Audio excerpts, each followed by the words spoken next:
সচিবালয়ে আগুন লাগছে, এটা নিয়ে আসিফ মাহমুদ স্ট্যাটাস দিছে যে এগুলা আওয়ামী লীগ করছে।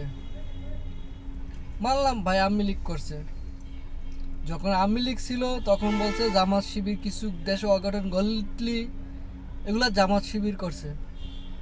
এখন আপনারা ক্ষমতা আছেন, এখন আপনারা বলছেন এগুলো আওয়ামী লীগ করছে।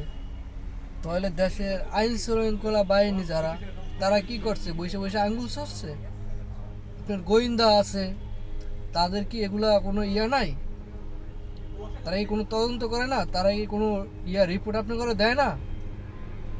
আপনারা যদি জানেনই এইসব কাজ আওয়ামী লীগ করবে আর করতে আছে, তাহলে আপনারা কেন এখানে আইন শৃঙ্খলা বাহিনী আরও বাড়ান নেয়?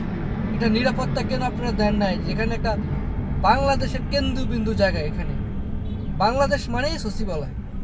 এখান থেকে যখন সব কিছু হয়, শুরু হয়, সব কিছু শেষ হয় এখান থেকে। আপনার যে কোনো দেশেরই সচিবালয় মানে কি একটা কেন্দ্রবিন্দু দেশের। তাহলে আপনারা এখানে কেন নিরাপত্তা বাড়াননি? এখন বলতে পারছেন এটা আওয়ামী লীগ করছে, আওয়ামী লীগের দোষ ঢাকার জন্য। আরে ভাই, আপনারা 5 মাস পর্যন্ত কি করছেন?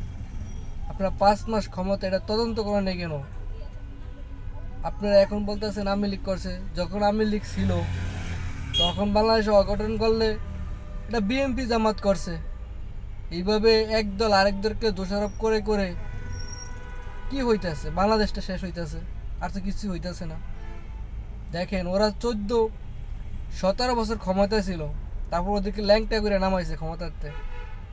আপনার করে কিন্তু বেশি দিন রাখবে না দর্শক জনগণ, খালি দেখতেছে আপনাদের তামসা। এইসব নাটক বাদ দিয়ে আইন শৃঙ্খলা আরও কঠোর করতে হবে। এসব নাটক বাদ দেন, এসব নাটক আর এখন খায় না। শেখ হাসিনা এরকম নাটক অনেক করছে, দেখছেন? শেষ পর্যন্ত নাটক কিন্তু খায় না।